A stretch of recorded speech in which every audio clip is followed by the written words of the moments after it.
So Singularity University, I came across it when I was at Deloitte in 2009. I started as a grad there, after doing like a Common Law degree, not really knowing what to do, and so I decided to do corporate tax. But Deloitte was sort of not just a tax firm, it ended up being 50% revenue coming from consulting revenue. And what they were doing was they were looking at, okay, what's in the next 5 to 10 years that's going to make us money? Because these problems, these emerging technologies are going to evolve over the next 5 years. And people are going to struggle to comprehend what it's like to deal with those issues. In situations where there's problems to be solved, there's money to be made. So Deloitte intelligently partner up with Singularity University. And Singularity University, when I came across in 2009, was started by Peter D. Mandis and Ray Kurzweil. So Peter D. Mandis is an entrepreneur. He's run things like the X Prize. He's got a few startups looking at health and also in the information age. But Ray Kurzweil is Google's head of engineering now. He's looking at the future of AI and how that might evolve. So together, they formed Singularity University because they thought, look, we haven't got much time left still with Singularity. 2045, they think is going to happen when artificial intelligence might exceed human intelligence. And this is one of the things that we might be using to accelerate that movement. You read the stuff that's posted on the internet, it already does. Yeah, exactly, right.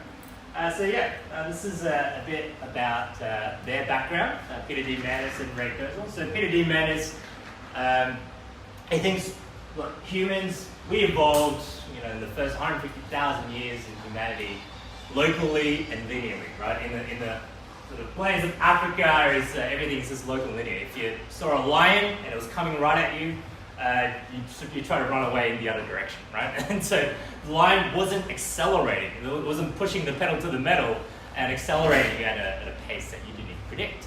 So that was what sort of the age that we grew up in. But now, in the 21st century, everything is exponential and global. An idea might be put on the internet and suddenly everybody knows about it.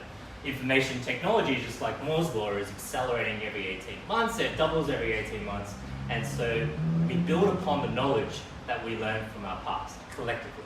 And that's why the speed of innovation and change is happening so quickly. Exponential thinking, they use the example of a maths quiz, say, look, if you take 30 steps, linear steps, you get to the end of the room. But if you take 30 exponential steps, you get 26 times around the Earth. That's like billions and billions a billion meters, literally, 26 times around the Earth. So the thing is, the 25th, if you look at 2 to the power of, let's say, 29, that's only 13 times around the Earth. So every time you're doubling, it's such a sudden move.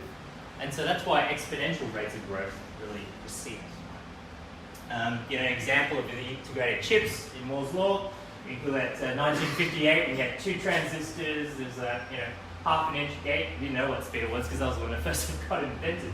And then in 1971, it's 2,000 transistors, 10,000 nanometers, like looking about $1 in 1968. That was the first Intel one. And you look at 2016, and suddenly you got 14.4 billion transistors. So it's just like hard to comprehend the rate of acceleration in the development because the computational price of it is decreasing, and also the number of transistors you can put in there is exponentially growing every 18 months.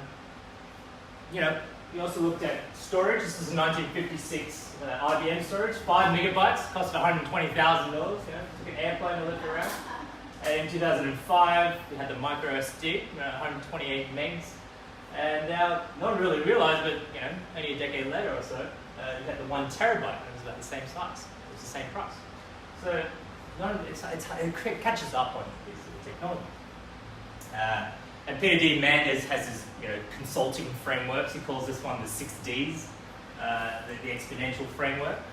So things are first digitized. So for example, in the Kodak example he says, pictures are essentially digitized. Now you can actually share them instead of having to produce them. It's deceptive because when Kodak's manufacturing guy, the researcher brought it to his executive back in the 1970s, was like, look, this is the first digital camera. It was black and white, it was really pixelated, and nobody really knew what it was all about. And these are the things that people laughed at. So this is sort of the deceptive age when things are digitized. Then it becomes disruptive because things like Instagram come out in 2012, and then Kodak goes bankrupt, and Instagram gets acquired for $1 billion by Facebook. Probably short sold themselves back in those days, right? And now images are pretty much dematerialized. You can have infinite number of images on your phone. We just take that for granted, and becomes essentially dematerialized and then demonetized. Because it's hard to find people who actually paying for photos. I mean, wedding planners and wedding photographers might give you a better snap, but it's so democratized, and it's hard to sort of really make money using that sort of technique. So that's the democratization step, the last bit. And Ray Kurzweil, this is his thoughts on the singularity. So he thinks, it's not just limited to Moore's law, this exponential growth. You go all the way back to the, when the computers are sort of first invented around analytical engines. This is before computer chips. And then you've got Colossus, 1,500 vacuum tubes. And then the integrated circuit gets invented, you got the Apple II, Power Mac. But then these new paradigms continue to be invented because silicon chips might start to not keep up with Moore's law. So you look for a next paradigm. It might be graphene, it might be 3D chips, it might be quantum computers. But it's really pushing that innovation as these innovations plateau, right, in the productivity of those technologies. So he reckons 2045 is the sort of singularity year where it's sort of already got the computation of all of humanity, collectively of all human history. It's already sort of exceeded the thinking power of mice and human brains already by 2023. So this is why he's sort of trying to accelerate it, because I think Ray's getting pretty old now as well. He wants to accelerate it so he can upload his brain and not have to worry about sort of questioning the afterlife too, right? And this is where sort of transhumanism comes in. We look at how to extend your healthy human lifespans using when biotechnology becomes an information technology. That means whole genome sequencing, using AI to detect, discover new chemicals and new drugs to help treat these diseases. And also CRISPR-Cas9, looking at gene editing technologies to essentially edit what it is that makes you you. And then intelligence, super intelligence, how do we integrate with these AIs, using brain-computer interfaces so that we can not just become redundant because of AI, we should become the artificial general intelligence that's promised as part of the singularity. So this is how we're going to look at it from there. And super well-being, how do you use all this technology to make life better? Not just live longer, but how do you be happier? How do you create, eliminate suffering in the world? And this is what the power of technology can do. So, I'd like to welcome also Jamie here, all the way from part of the organising committee. So this is Jamie, part of Ignite Alliance, and part of the Singularity University Australia Summit. So Singularity University is a global initiative, and in each country, I think it's about 150 different countries now. They have chapters in each country, multiple chapters. There's one in Sydney now, and there's also Newcastle. Christina, couldn't make it tonight, but she sends her best wishes because in 2 weeks' time you'll be able to also go to another event organised by the Sydney chapter. So there was also recently the Singularity University Australia Global Impact Challenge. That was part of the organisation. How did that go? Yes, it went really well, and we went around the country, so we had a few rounds in Melbourne, Perth, we had 2 in Sydney, we had a virtual round as well. So basically the Global Impact Challenge is a pitch competition, bring along entrepreneurs or anyone that has a really short idea of how they can use exponential technologies and use exponential technologies to solve some of humanity's grand challenges. Yeah. And so the winner at the moment is in Denmark, going through the Global Startup Program. That's awesome. Yeah, great. And so Singularity University have a global startup program, and this is a great way to sort of funnel the talent there as well towards the global startup program. And also they have executive programs for the C-suites, for the sort of top, Fortune 500 companies. It's much easier listening to your boss around these ideas than some guy on the street. So I think instilling that trust as well as knowledge around these emerging tech and exponential technologies is a great way to do it. And so if you're interested in finding out more, there's an official Sydney chapter event for Singularity University Australia. It's called a Future by Design. It's going to be held at Deloitte on the 2nd of May, so it's a couple of weeks' time. If you guys got a camera, you can point to that, and that'll send you to a link to the Eventbrite. Yeah, I'll hopefully see you there from 6 p.m. And that's organised by Bucky. I'm not sure if Bucky's here tonight, but I'll see him there in a second. And the summit itself, so this will be the second year that Singularity University Australia is having a summit here. Singularity University is having an Australian summit. The last one was in February last year, 2018. They had speakers like Daniel Kraft. Dr. Daniel Kraft was part of the Exponential Medicine program globally, and he actually came here to talk. We had Nathan Waters here also sort of creating these SU coins, so they were doing these sort of money drops, people were actually creating their crypto wallets, and he created a token for Singularity University. Don't know what you can do with it. You might be able to use it for the startup program down the track, or executive programs down the track. Yeah, that's quite interesting. It'll be at the International Convention Centre in Sydney, Darling Harbour. And again, it's the 22nd of October to the 23rd. It's a 2-day program. And the QR code's there if you want to scan it to find the link to the Humanities link. And what else have we got there? Okay, that's it. And it's part of the Spark Festival as well, I think. So during that time, it will be, Spark Festival goes for a couple of weeks. It'll be one of the events. Hopefully we can turn this sort of event into something like a South by Southwest, where everywhere you go in Sydney, whether it's Barangaroo or Darling Harbour or all along George Street, we could have bars and pubs and corporate offices and restaurants essentially turn into activation areas to support these emerging technologies and really educate the whole of Sydney. And you have people coming from the globe to come to listen to these events. So yeah, really looking forward to October. So I guess Singularity University is looking at things with that massive transformative purpose. So that's what the whole global impact challenge is about. It's how you can impact 1 billion people. And so this is looking at things like the sustainability goals from the United Nations. And this is sort of trying to encourage companies, if you're thinking of starting your own company, what is the mission? What is the sort of massive transformative purpose of your company? This massive means audaciously big and aspirational. Transformative being the cause of significant transformation to an industry, a community, or the planet. And purpose, it's going to really be clear on the why. Why are you here? And so examples of that would be, you've got Tesla, who wants to accelerate the transition of the world around sustainable transportation. TED is ideas worth spreading. Google is organising the world's information, and the X Prize, which is one of the key initiatives, radical breakthroughs for the benefit of humanity.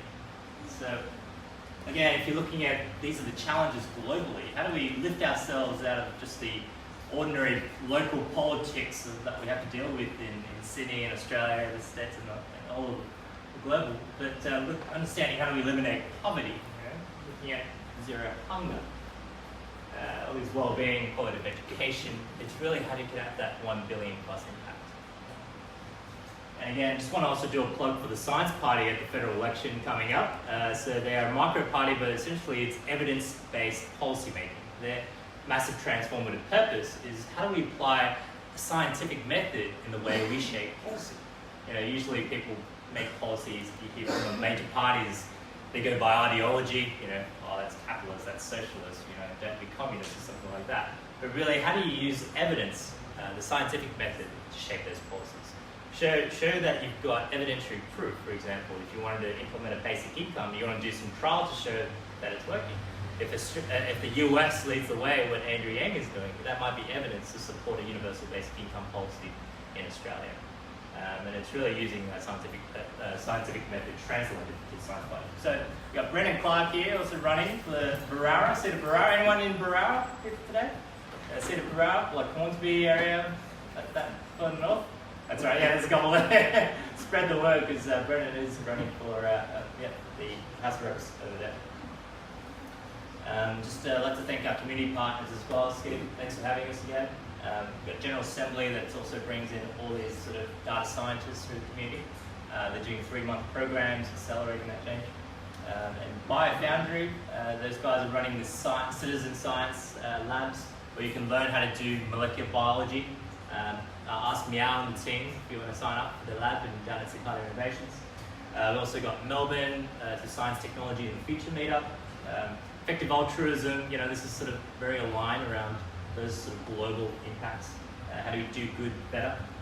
There's a whole bunch of other partners, but I'd like to thank you for coming along and looking forward to an awesome evening. Skeeve, take it away. Thanks very much.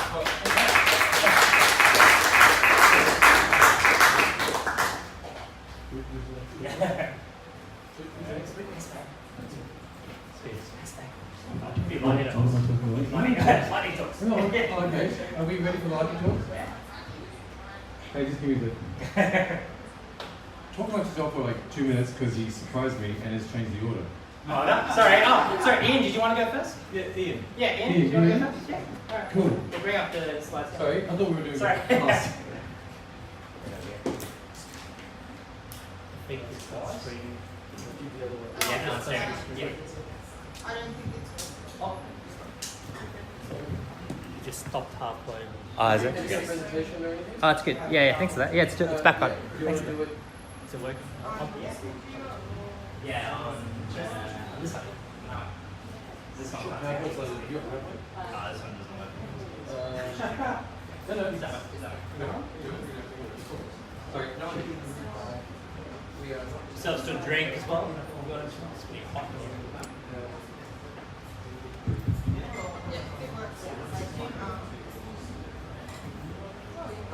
Oh, it's just like. So you just.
Okay, everybody. So we're ready now. Ian is.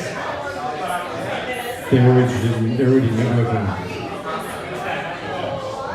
Hey guys, Ian is ready to talk. Yeah. And it's really interesting stuff. Hey Frank, dude. Okay, rock and roll. Okay. Hello, I'm Ian Woolf. I do Diffusion Science Radio, a weekly science and technology podcast on the Community Radio Network and around the world on the internet. And I like looking for weird and unusual science. And I mean, if things are getting a little bit faster, you expect crazy stuff to appear sometimes, and sometimes it might work.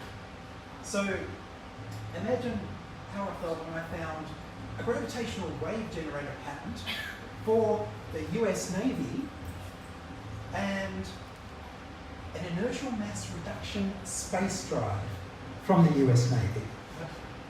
Now, the US Navy, not known for having a lot of imagination, but something's going on. So I thought, I need to investigate. Now this involved looking into a lot of physics, but I have a background in explaining this. So let's see how we go. So, an inertial mass reduction device. So, when you fire a rocket, you're fighting inertia to send up your spaceship. So obviously if you could reduce your inertial mass, or even just reduce inertia as a property, which we don't really understand. We know inertia works, but we don't really know why it works. But if you could, then you'd need less fuel, or maybe no fuel, we don't know, but you're not throwing stuff out the back like you do with a rocket. And of course, in some science fiction stories, inertialess drives can go faster than light. So what's happening here? You've got faster than light. You've got, this is his diagram on the patent, which is not very enlightening. I really had to do a deep dive into this. So he's saying it's cavity with a vacuum inside, and it's got microwave emitters. So the inner wall is insulated, the outer shell is electrically charged. There's microwave emitters for high frequency microwaves, so it vibrates at its resonant frequency like a bell. And all of this is to create a polarized vacuum. Now, a polarized vacuum is connected with the quantum vacuum. So I don't know if you've heard of zero-point energy or the quantum vacuum or any of those sort of things, but basically the idea is that there is no such thing as a vacuum in quantum physics. There's virtual particles, which means that for a very brief moment in time, matter, antimatter, light gets created and then disappears again. But while it's around, it has an effect. It's a real thing. So this is what this is all based on. So what's happening is you want to make use of this quantum vacuum.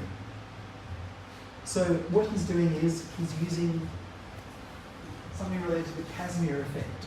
So the Casimir effect is a way of making use of the vacuum. So the idea is you get two metal plates and you bring them very close together. Now, the quantum vacuum has all these particles which have waves associated with them being created and destroyed really, really quickly. But because your metal plates are so close together, the long wavelengths can't exist between the metal plates because they're too close.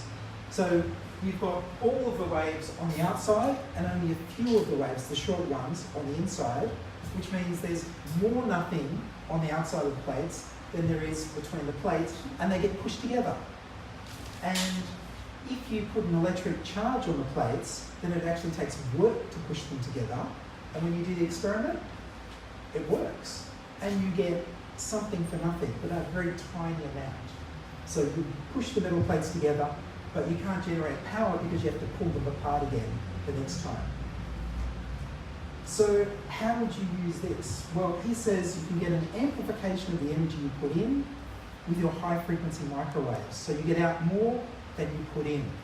So it's a power generator. Just on the side as an added extra. So he says you get a repulsive force caused by an anti-gravity effect from the quantum vacuum plasma that reduces the inertial mass, and you can push your spacecraft with less resistance. In fact, the inertia is caused by electromagnetic fields, he suggests. And this is something a lot of other physicists suspect might be true, but it hasn't been proved. So he says if you have spinning, vibrating, high frequency, high energy microwaves, you can reduce the resistance, the inertia. So you spin things while vibrating them, and you change the nature of the vacuum. And if you do that and reduce the inertia of the spacecraft, you can go extremely fast. So this is the effect he's relying on, the Gertz-Stein effect. So he's saying that basically, he published a paper in conjunction with this, saying that it's possible to go faster than light without violating relativity by using relativistic mathematics, using loopholes. So basically, he has a whole lot of mathematics in that paper, and at the end, he says if you get to half the speed of light and you're able to reduce your inertial mass somehow, then you can go faster than light without violating relativity, which would be a nice thing to be able to do. So he then suggests that one way to reduce your mass so you can go faster than light is to artificially generate gravity fields. Easy. So his space drive does this by reducing the resistance of the vacuum ahead to such a degree that it sucks the spacecraft forward. So he uses the Gertzenstein effect from 1960, saying that light passing through a strong magnetic field will cause gravitational fields to be generated, so you get light going into gravity. And this pushes your spacecraft, which is then being sucked into the inertialess void in front of it, and you have a space drive that doesn't need rockets. Then all you need to do is bring it up to half the speed of light, and you can accelerate faster than light, he says. Now, he doesn't stop there, because this is a patent. He needs to suggest all of the possible uses. So he's saying you can use it in a submarine, which would have no friction in the water through the same physics that reduces inertia. And in fact, it would be invisible to sonar and radar. Then he says you can turn your submarine into an aircraft as well, because you'd also get no air resistance because of your space drive. So you can use the same craft in the water, in the air, and in space. This is the US Navy. So who is this guy? Salvatore Cesar Pais, who looks pretty ordinary. He's got a decent degree from a good university. He worked for NASA, and now he works for the Navy. If anyone bursts in with guns, we saw nothing. Okay? So, briefly, this is what he's talking about. He's saying he's got a space drive, you've got oscillating microwaves in a vacuum cavity, and if you oscillate it just right, you reduce inertia, you amplify your energy, and you go. So, I hope it works, but of course, I strongly suspect that this hasn't actually been built. Because I think we'd know, I think we'd notice even if they just had a space drive, let alone they could generate energy out of the vacuum or reduce inertia or all of these amazing things. But there's more, because he's got a long string of patents. So I'm just going to look at one more. So the next one is the same gadget with just a slight change. So basically, you've got a high-frequency gravitational wave generator, which is sort of the same gadget, but with a few extras. So here's his gadget. He's got, once again, a cavity. In this case, it's two cavities. They're filled with gas instead of vacuum, and they've got microwave emitters and audio emitters because it's a gas. So he's trying to vibrate it in two different ways, basically. So what would you do with it all? Well, low-frequency gravity waves have been detected with LIGO recently, right, in just the last few years. So we had spinning black holes crashing into each other, and they generate these giant low-frequency gravitational waves, which you need giant detectors to find. High-frequency gravitational waves haven't been detected, and they're very hard. We don't really know how to detect them, except through this Gertzenstein effect.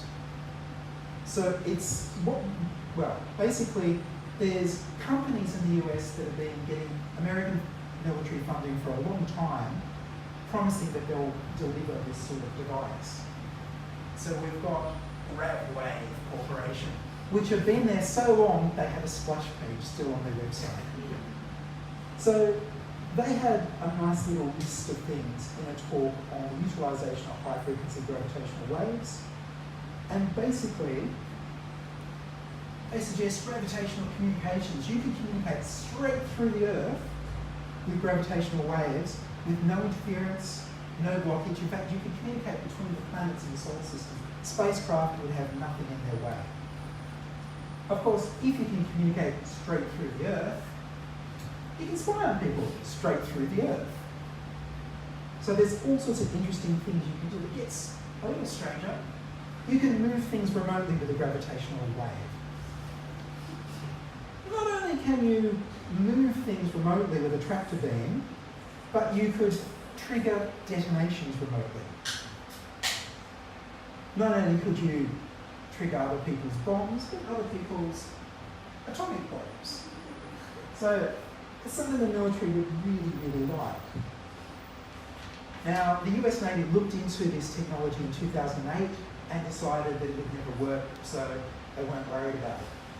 But obviously some part of them is hiring payers, and so he's doing this. So what have we got?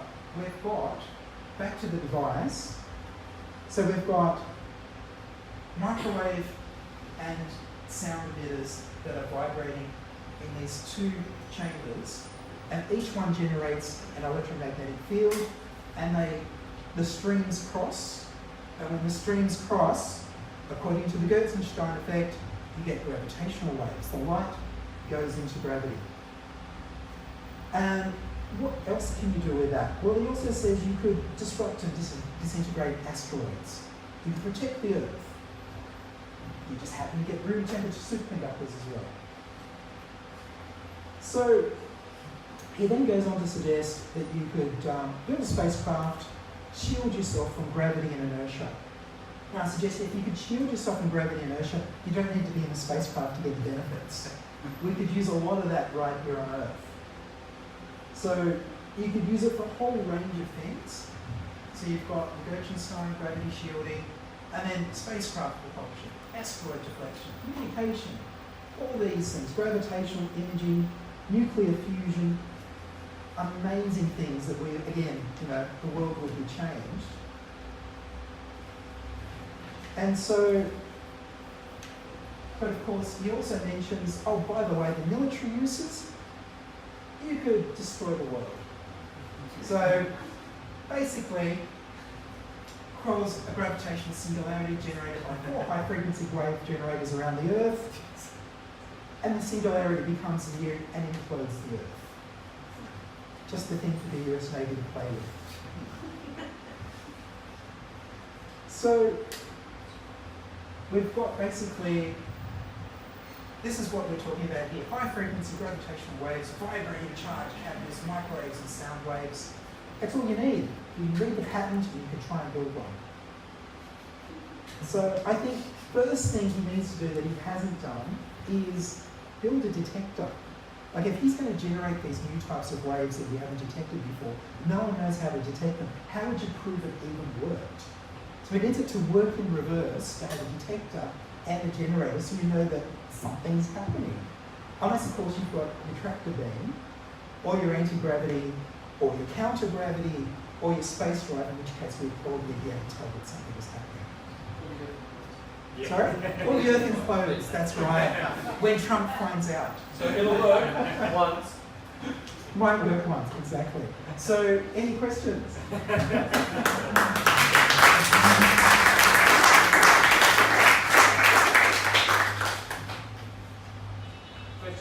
Questions? Yeah. Yes.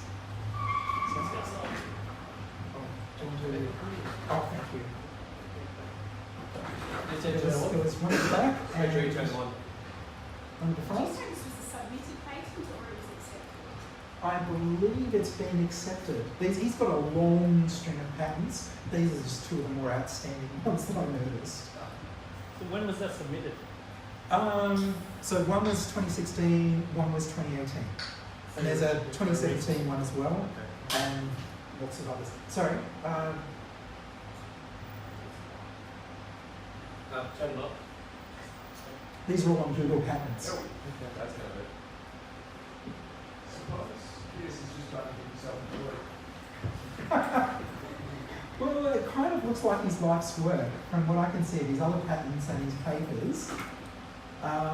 I'm pretty sure he thinks he's put a lot of thought in this. I mean, this is a lot of branches of physics all coming together. You've got general relativity, special relativity, quantum physics, all the things that don't work together, working together with little bridges of theory that haven't been proved yet. So I think he thinks it works. Working together, right? Proof of concept. Proof of concept is what we need, right? This may never work, right? It's all this stuff, when you get something this promising, this spectacular, this quickly at this time, chances are you could bet money. Basically, if you're a gambling man, you will win most of the time if you say it won't work. And if it does work, you still win. Well, it sounds like we don't want him to succeed in anything. Well, we might If not he want does, the we're all explosion. dead. I don't know, fast and light space drive might be fun. Yeah, space right. Yeah. Was there a question? So like, Switch up. you saying that you can't read Speaking into the mic. Are you saying you can't read those waves? So at the moment, we've only just worked out how to detect the low frequency waves coming from spinning black holes, right? The really giant waves. The high frequency ones that he says he can generate with this device, we don't have a detector for that yet. If we had a detector, could we create like a wireless communication system using it? That's exactly what he's saying, yes. So you'd be able to communicate without anything interfering with the being in between. But he hasn't created anything. Well, he hasn't told us, right? He works for the Navy. So he's patented the ideas, but he hasn't showed us anything. And I don't know if the US Navy would show us until they used it. Yes? Speak into the mic. We can't hear you, sorry. Yeah. Speak into it. The Casimir, yes? Yeah, so the Casimir, is that negative energy or? So, yeah, well spotted. So that's actually the only type of negative energy that we know about at the moment. So the Casimir effect is totally real. That's been proved over the decades. And NASA has another idea for a faster than light drive, and the Alcubierre drive, and they're looking for, but that needs negative energy to run. And so I thought, what about Casimir effect? Isn't that energy, negative energy? And I checked, and it is. And if you put it into the NASA one, it doesn't go faster than light, but it does go very fast. So maybe their version is possible. And that's how the universe was created, right? We found negative energy. So. We don't know. Ian's old, but he wasn't there. It's a postulation, right? It's possible. We don't know. So that's one of the theories of the Big Bang we don't know. Right. But it's an interesting idea. Thank you. Got a question, not really sciencey, but to go faster than the speed of light, you obviously have to accelerate. Yes. So the human body would not be able to cope with anything like that. We would liquefy. That's the logic. Is that right? Well, I think it depends how you accelerate. So that's what they used to say about going fast. So it used to be in the old days, when cars were first invented, before windscreens, they said you can't go fast in a car, could never go 100 miles an hour because you couldn't breathe. Humans aren't built for that sort of speed. No one had windscreens. With a windscreen, you can breathe. Without it, it's pretty hard.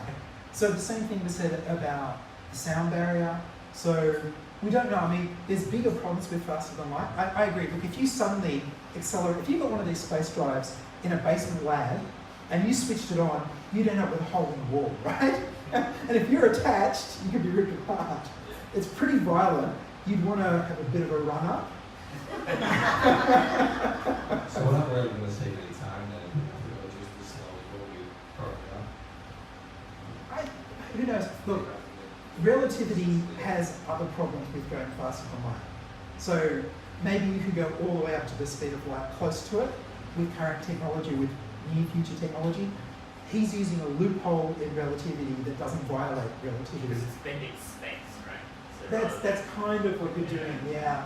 So you can, there's tricks and tricks in, I mean, we don't know if the tricks are right because relativity is old, and we're basically, all the physicists are looking for new physics because we know relativity and quantum physics don't really go together, they've got limits. So each one leaves something out, but they're the best we have, so it's what we're using for now. But we hope there's new physics. So maybe, look, if we can go faster than light, we can leave the solar system in human lifetimes. If we can't, then we need to send robots out. And it's faster than light travel. Is this warp drive or is this? So this is a different one again. So NASA have a warp drive. This one basically seems to have, one, it's inertialess, so it gets rid of, you know, normally you have to keep pushing, you don't have to push this one, it just goes. I don't understand. So you're not warping space, you're physically moving. You are really warping space. So you're changing the nature of the vacuum around you, which means basically space and time, so you're warping space. Right. It's a different type of space warp. The problem is there's too many different kinds of theoretical ones, and no one knows how to build them. This is the closest I've seen to how to build one, but I still don't know if it'll ever work.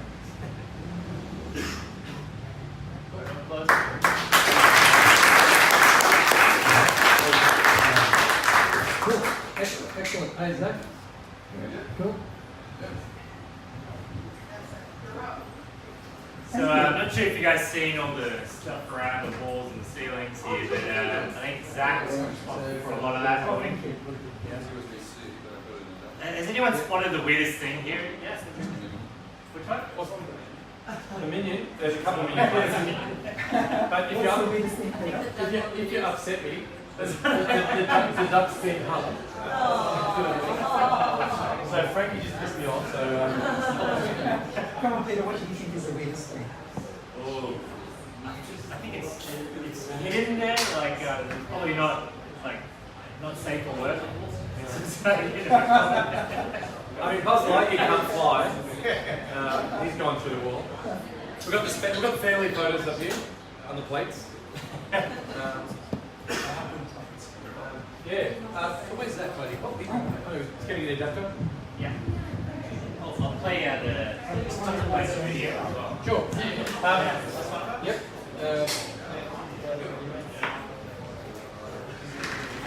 So while we're waiting for Zach, I'm just going to do one more plug for Singularity University to play the. So I had to open this place because all this stuff is at my house. And Shanti was like, you've got to get this stuff out of your house, so we got a place and we just put it in a big place. And now there's just lots of weird stuff everywhere, and I just keep getting more weird stuff. Yeah, if you got any questions about the place, so, I mean, as a sort of a pseudo-hacker makerspace, we've got every power tool, they're all packed away. We've got equipment, we've got brainware stuff, we've got haptic feedback bodyware, we've got robotics, virtual reality, there's a whole full-scale virtual reality out there. Pretty much most current things we play with here, and it's all about merging together. There's a lot of electronics out the back, everything from Raspberry Pis and computing. There's network engineering, there's like 8 desks there with all network switching, and so you can pretty much, there's not much you can't build or do. My Air Force is currently, some of it's there, but I think it went on the road with me. I think it's all in road cases at the moment, all the drones. Tigger's hiding up there too. There you go. Excellent. Okay, so you got video. What's the video doing? Oh, this is the Global Impact Challenge video, but I was just going to play that while Zach sets up there. Where's the sound? Where's the sound? I think it's from here. Oh, that's too. I don't know if it's working relevant to this. We don't do that.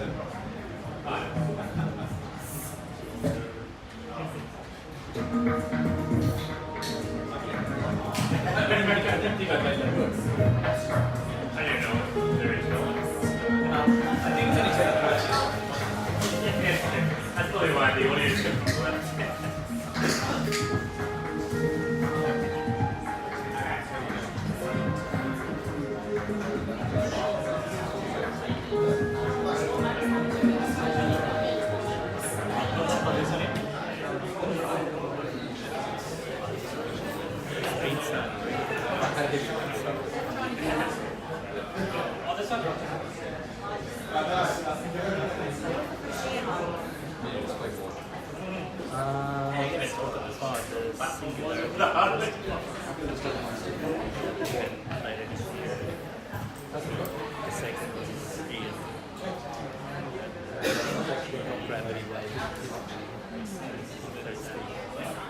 Try to broadcast now, so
Gentlemen, put a round of applause for Zach.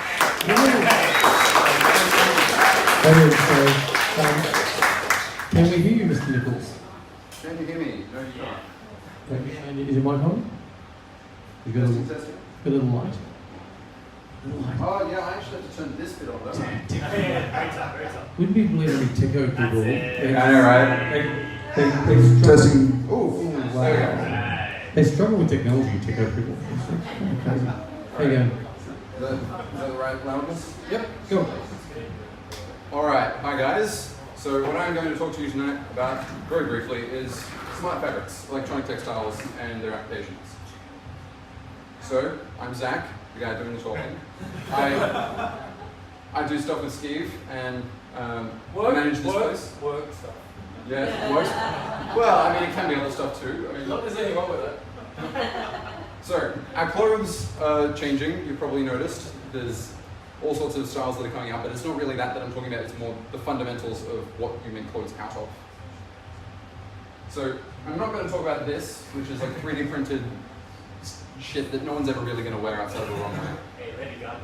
Lady Gaga will, but I don't want a meat suit. Even she looks normal now.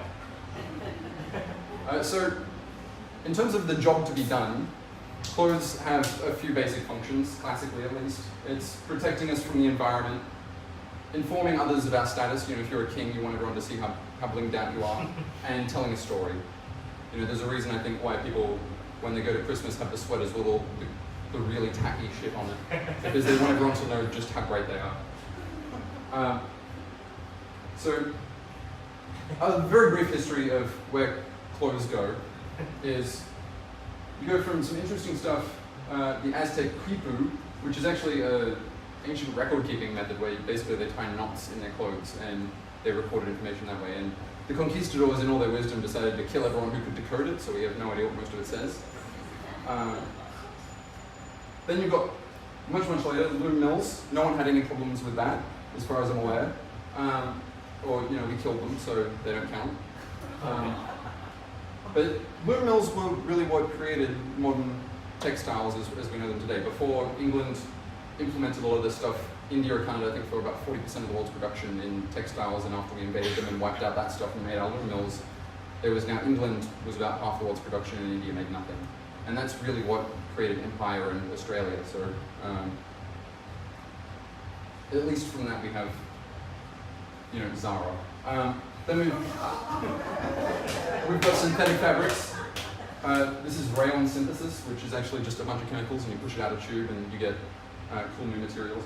And it's essentially through that method that we came up with all the really fun stuff that we use for like spacesuits and motorbike pants and things which are designed to really test the limits of material strength. And some of the very high molecular weight polymers now are almost, or in a couple of cases, stronger than steel in terms of their tensile strength, which is incredible. Then we've got semiconductors, which aren't necessarily involved with textiles yet, but I hope in a couple of minutes they'll be a little bit more obvious as why. CNC knitting is something that most of you may not have seen much of yet, but almost all commercially produced knitted jumpers and things are made using this, and you can do some really interesting stuff in 3 dimensions as well. It's just most people don't because who's going to buy it? But like this, you can make some fun art.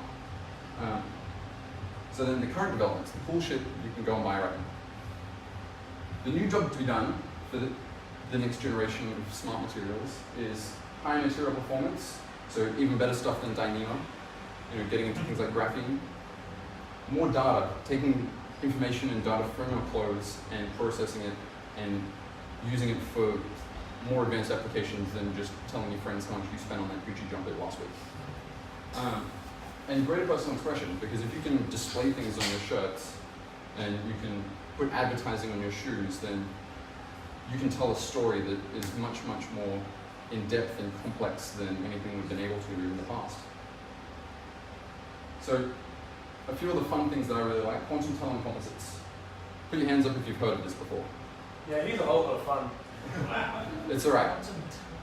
You can actually go buy like a block of this stuff. Gabe, back there, you've heard of this stuff? Yeah? So essentially what this is it's a whole bunch of molecules that look like that spiky thing there, and it's in basically a plastic block, and when you push on it, they come into contact and allows electrical conductivity between them. And it's so sensitive that basically if this table was made of it, it could detect specks of dust falling on from the air. And what that allows you to do, because it's a polymer, you can build it into things. You can make strands out of it, you can build it into clothes, you can put it in paint, just about anything you want. So now you've got something which is actually quite cheap to produce relatively. Hopefully the guy who holds the patent isn't going to charge you an arm and a leg. But you can have touch sensitivity on your clothes, which I think that you know, anything from dancing to search and rescue to high performance sportswear, there's a lot of things you can do with that. Fibertronics, that's something a lot of you have probably seen, which is essentially just building wires and small electronic components into fabrics that are otherwise relatively standard. Here you've got a 3D printed shoe with some fiber optic wires in it. This is a dress, hopefully you can see it, but it's got LED and fiber optic cables going all the way through it as an aesthetic addition. This is I'm not actually sure what the hell that is, but Skeeve wants to buy one, I know that. But I know that it's using an LED strip that goes through the rayon, I think. And this is electroluminescent paint, which some of you may have heard of before. You can paint it on just about anything. It's clear when it's not on, and this is a sheet of paper that it's on. And it will essentially just glow as soon as you put electrical power through it. So if anyone has seen Tron Legacy, that's how they did the suits in that, and this is a DIY one that someone's made. And then the next generation of development in that is electroluminescent fibers, where the paint is actually embedded as a semiconductor into the fiber itself, which means that you can individually have fibers woven so that you can create different patterns of light. Then you've got embedded sensors. Everyone's seen this in shoes from Nike for $600. You've got the vests with heart monitoring and blood pressure and all those fun things. Socks, again, things for like balance and sensing electrolyte levels in your sweat or whatever you want. Dynamic textures. Has anyone seen those great The Living Earth David Attenborough documentaries? Yes? You know how they've got like the squid and it can like change shape and it can change its texture and color and all that sort of stuff? So how it does that is chromatophores, which that's a close-up picture of, which is essentially the basis of how we make e-ink displays, except nature has a much better way of doing it.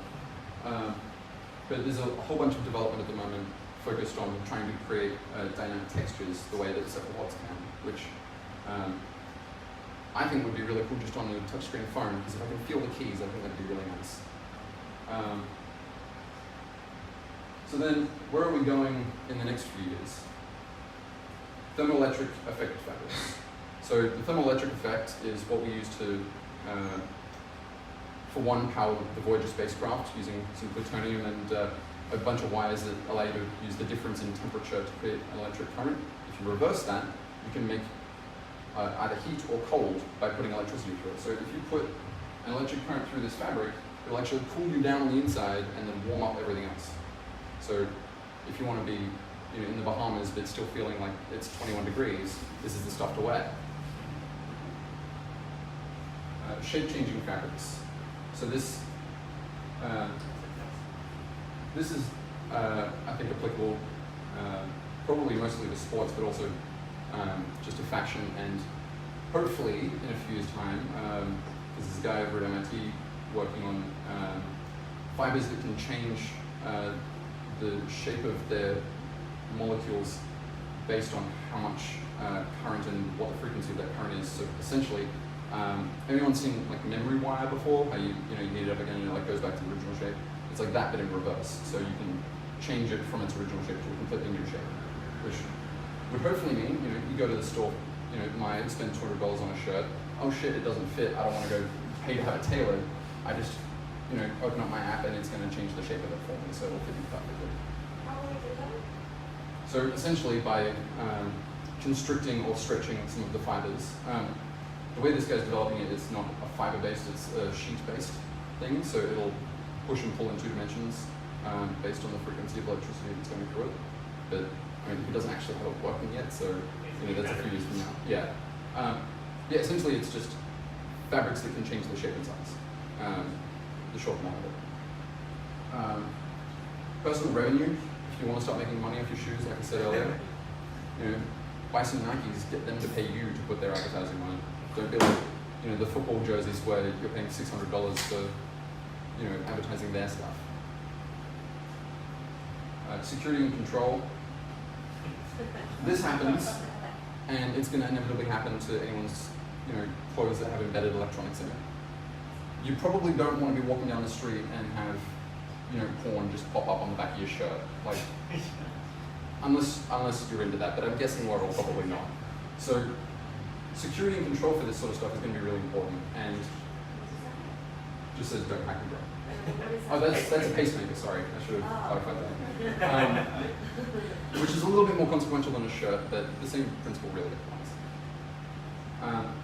And also, the control aspect is, soon we'll be able to integrate all this stuff with our IoT systems that we already have. So, if I'm feeling angry, maybe my shirt will be able to, change its color so it'll warn everyone else, like, stay away from me. Or if I'm just feeling hot, it'll make the sleeves retract and, I can start feeling a little bit better. Regulation, there really isn't any at the moment, which, it's clothes, so other than, don't be flammable, there's not much else to do with it. But there has recently been a few discussions with the UN World Trade Organization to start making some regulations around this, especially for the manufacture of it, because they want to make sure, you don't have asbestos going into this shit. And eventually, we'll have actual semiconductors embedded within the fibers themselves which at that point you can then start having actual computing going on in the fabric of your show. And at that point, who needs to carry on the phone? Thank you.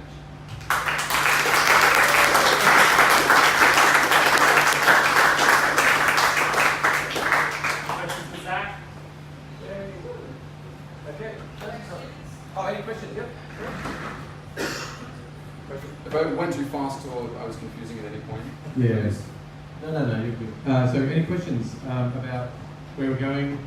Clearly Zach spent many thousands of hours of research trying into this, or an hour Googling. Yeah, I decided on this about 3 hours ago, so bear with me, guys. So anyone's got any thoughts about the future of like fashion and things like that? Yeah. Yeah, I thought that was really interesting things. You talk about regulation. I did a legal study subject during my master's, and one of the famous cases is one of the guys like bought a brand new pair of socks. No, it was underwear actually, Right. and they didn't wash the underwear, and because they didn't wash the underwear, they just wore it, and he actually got an infection from it. So I think this is why regulation is actually quite important, because Absolutely. you can get infections from clothing. You're right. There should be regulation on how often someone changes their underwear. That's it. It's definitely we need this written into law. But that's what I put tags on there saying you must wash everything before you use. Yeah. You never know what's actually the process somebody can go through. And moreover to that, not just having chemicals on there or diseases, you don't want to get electrocuted by, the new tie that you just bought from Brioni. Like, there's all sorts of stuff like that where, at least for a laptop, if there's an open contact on, part of the circuit board, it's kind of obvious, and you're probably not going to have it in contact with your groin most of the time. So. Well, I don't know. Do most people know that Mac laptops are actually the electricity is going through you? So if you touch the smooth surface, it feels like it's actually not smooth. That's because there's current running through you. Oh, there you go. So when you're touching your laptop and you and it actually feels like it's not straight, it's not perfectly smooth, even though it looks it. It's because that's why so it's actually current running through you, and you're completing the circuit, which freaks the shit out of me when I read that. But you're actually part of the circuit. Now I find that a bit nervous. But yeah, so people do make products that I don't know. There should be some sort of like warning. You are completing the circuit of this laptop. Well, I mean, most machines kind of do that. Like a car, I think it's the positive terminal goes through the frame of the car, and as long as you're not like contacting the rest of the electrical circuit of the car. I mean, in the future, we're going to need some sort of regulation because, as we talk about weaponizing technology, the last thing you need is, to be someone to be killing you from an overloading from your clothes or something else, or come in contact with this, or if that person walks into this room and they get shocked and so forth. There is a lot of amazing aspects from control, remote control. We were talking about before, like players on the sports field, they get a try or something and their clothes actually light up going, try, all that kind of things, like they're going around the game at the moment. That is not, we've got the fabrics for that. We've got shoes and jackets and everything that have full displays on them. So we are this close, and I was talking to Zach before about renting yourself out, like just renting your shoes out to Nike or someone that's going to stream ads into it, or your clothing, and going, I'll make 20, 30 bucks a day by just letting people put whatever logos on. So we're probably almost there actually. Just about. It's just someone really monetizing a lot of these concepts. And convincing someone to pay you for that. There are a lot of influences already. We're actually we're just about to hit that, because everyone's saying, like with Facebook, like we are the product, and there is actually push in Europe and other things that Facebook should actually offer you money. So there's a few pushes here at the moment where when you log in, they might go, well, you'll get this service if you let it for free, but if you want this and this, then or don't want this and this, then we'll give you $25 to use all your stats per year or something. So the global corporate, that sort of thing, that is about to start. And it's kind of weird, the government's actually trying to control the information, how much they just take from us as opposed, and they're trying to do it to protect us, but it's going to end up being formalized. But then if Nike is going to pay you for wearing them, they're going to want to know where you wore them, how often, what was on it. Oh yeah. So opportunity for someone to make a blockchain for that. Oh yeah. I don't know if people realise, but you actually been able to get, I think for about 10 years now, there are some companies that give you a free car. But you've got to have advertising all wrapped around it. You have to travel a minimum of, I think it was like about 60, 70 kilometers a day. So you couldn't get if you lived in the city, but if you lived at Castle Hill and you travelled to the city, they would actually give you a free like $15,000 car because you're literally just driving that everywhere. So there's already people, and they track you, and they want to know where it is, and all that sort of thing. So there's already people then starting to do that for a while, but it's going to probably get a little more. You are next. And there was a couple other questions. Oh yeah, is there no more questions? Give me. I can give you a microphone. So you mentioned there very briefly search and rescue application. That's been sort of my field of expertise. Right. So what I'm really struggling to think of that application level was something that flashes when you wanted to attract attention. Did you have anything else in mind when you threw that out there? Well, yeah. So in terms of the quantum tunneling composites, in terms of being able to sense touch, and also with a few other things like temperature and gases diffused in the air and things like that. Say you're dude in a helicopter and you're trying to get some guy off a cliff, you smack your head into the side of the cliff, or even your arm or something, and maybe you're knocked out, maybe you've just got a concussion. At least now there's a verifiable log of data, like this is how hard you just hit the cliff. Or if you're in a cave and there's some gases, your shirt might be able to change color depending on what gases it's detecting. Or, like you said, changing color. A lot of people to a new situation. Yeah, actually, depending on the sensor networks, let's say you've got sensors around and you detect sharks or riptides, and if you're wearing compliant swimwear of some kind, that it suddenly, even you're swimming along and it suddenly starts flashing blue, oh crap, there's a shark nearby. Or it flashes green, hang on, the rips are getting heavy and there's the lifesavers saying get out of the water. These are interesting ways for safety people to communicate in certain ways, and especially if it's wirelessly linked into a sensor network of some kind. And it might detect if your heart rate, might detect if you're unconscious, so other people can see you better. There's a whole variety of, in rescue in situations where communicative clothing, and there's many other areas where from sports to that. The police would be good too, because they'd be able to have a log of this is how hard he punched him. Yeah. Well, we've actually been talking about it. Okay, so let's go. Does that answer your question? Is there any more one question left? Yeah, great. Excellent. Okay, so Shanti. All right. Thank you all very much.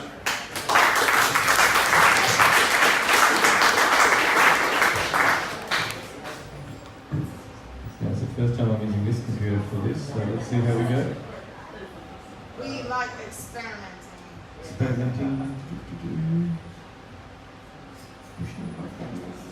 So when I'm left alone to do a presentation by myself, most of my great ideas come from movies because I like talking about stuff that makes sense for everyone.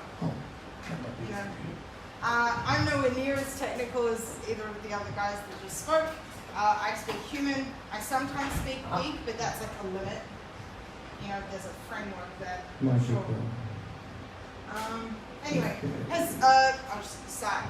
Has anyone seen the Alita movie? Yes. Awesome. That is so awesome. Yeah, you guys What have do you seen, guys do with your time? Hang on, no, seriously. Who here has seen Alita? Holy crap. Who has played the game? I'm sure that it's also a game, right? Okay, hang on. As transhumanists, you need to see Alita. You need to see every robot movie that comes out. The quality of the animation in this and the integration with just the whole animation film. It's the first time I've actually, in all popular sort of culture of movies that I've actually looked at it and I've actually seen it and gone, she's hot. Okay, so As in, she's actually, they integrated her well enough that with even though she's like an android and everything, but who she is as a sort of an animated part of it, and it looks borderline pretty much human. The eyes are kind of enlarged, which actually.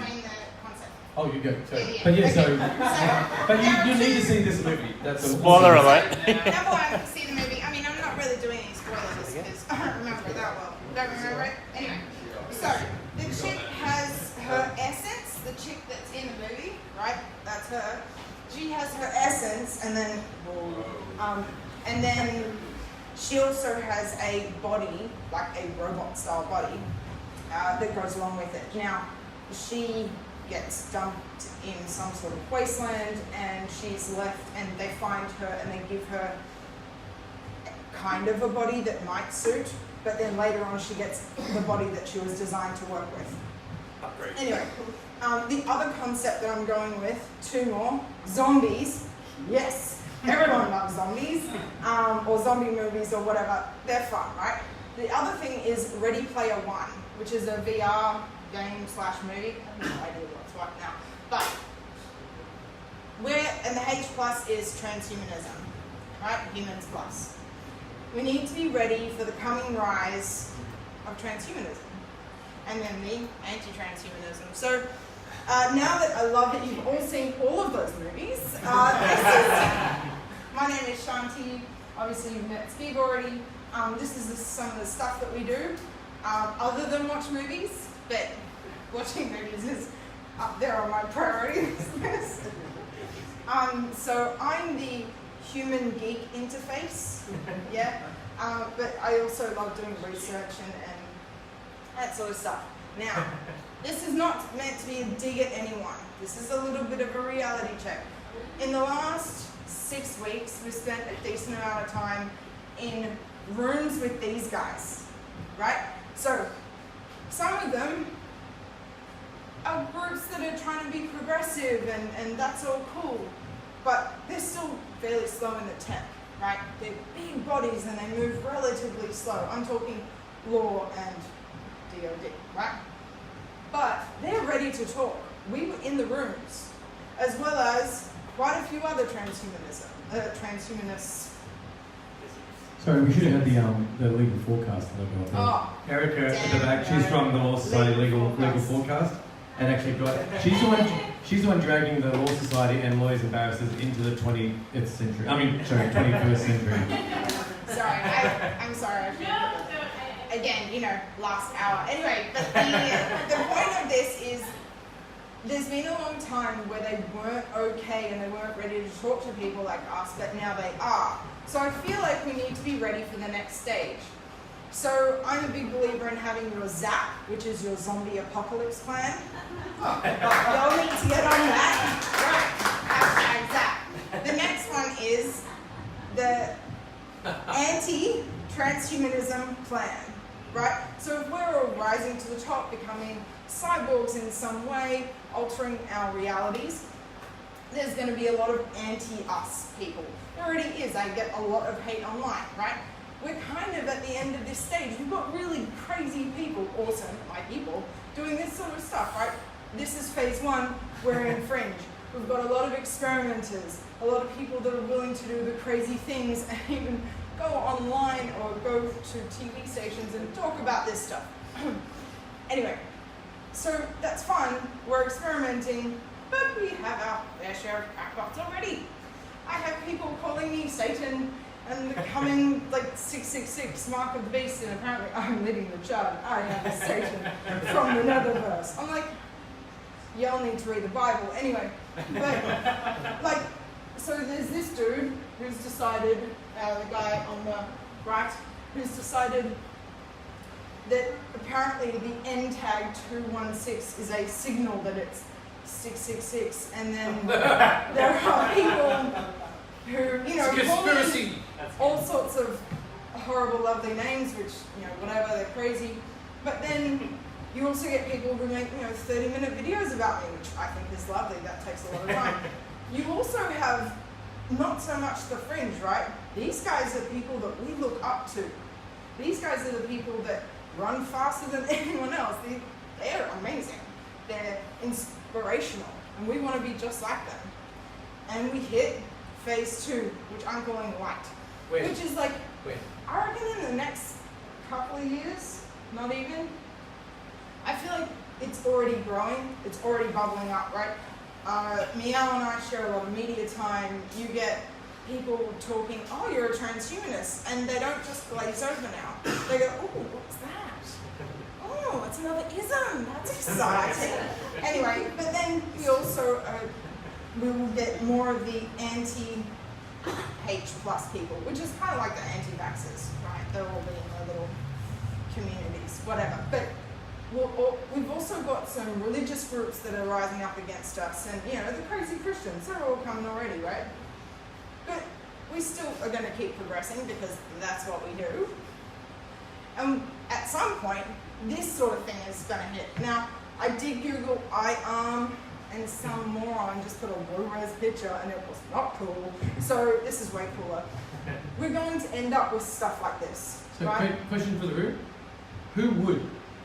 So we say that there's a hump point where most of the time we do this for disabled people restoring their humanity, but if you're fully functional and there's the Sony, Microsoft, Google arm or iArm or whatever it might be, who would take a completely normal leg or arm and do that? My left arm.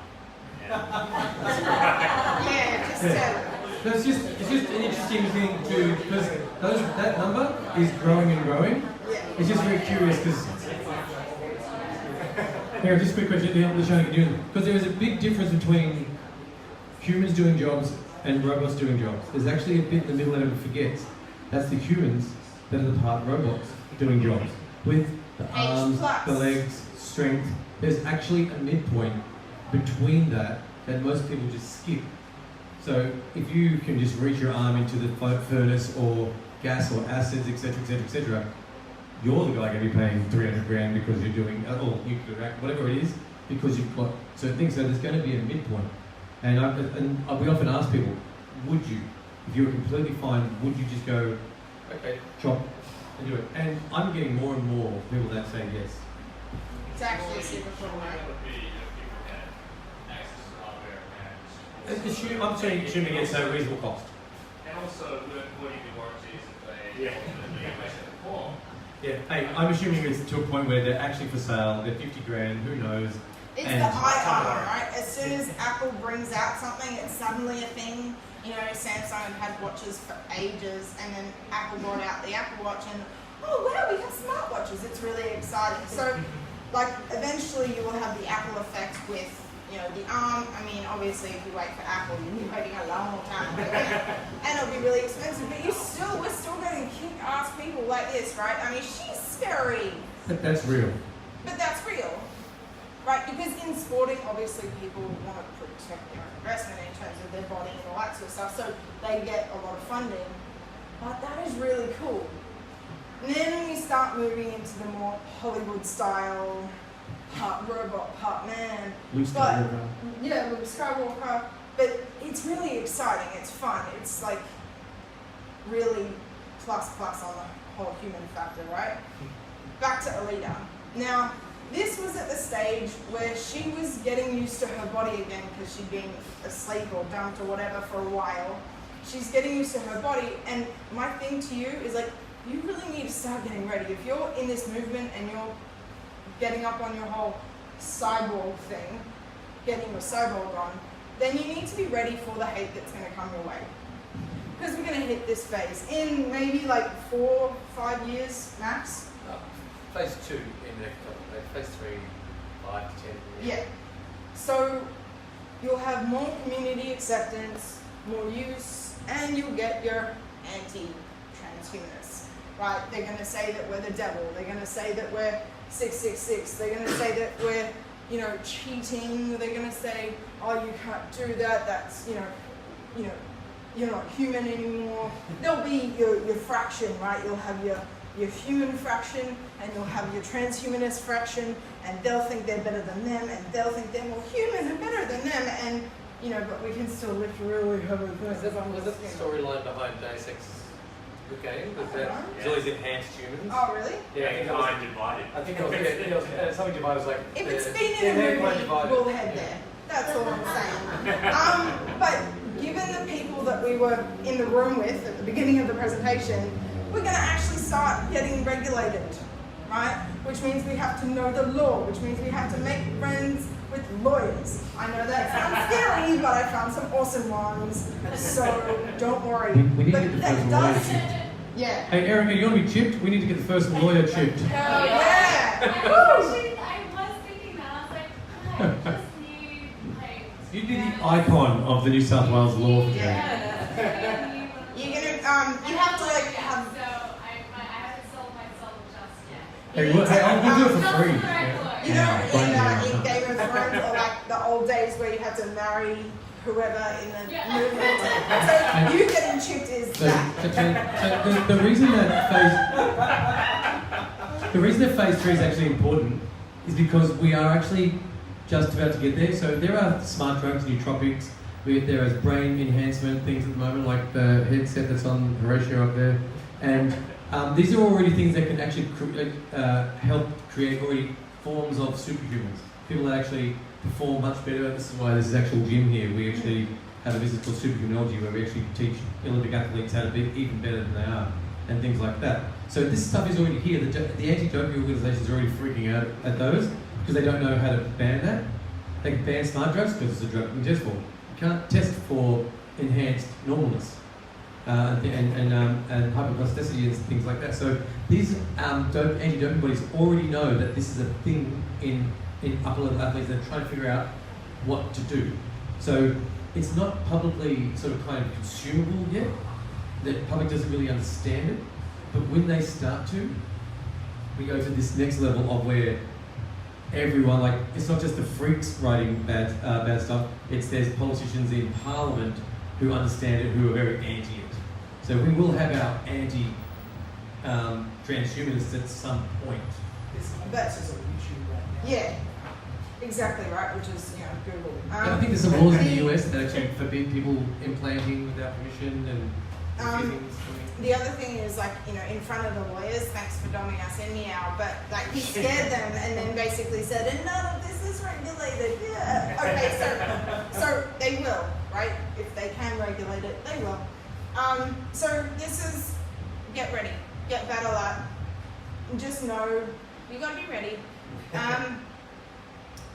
I'm going to keep harping on about this because I've copped a lot of it, and obviously I don't care that much, but if we get more and more of it within the community, we do have to understand, if we're going to rise and have a movement, right, we need to understand the pillars of transhumanism. We have to understand what it actually means to us. What does it mean to us that we get chipped? What does it mean to us that we're playing with this tech? What does it mean to us that we want to have smarter, better, faster, stronger humans?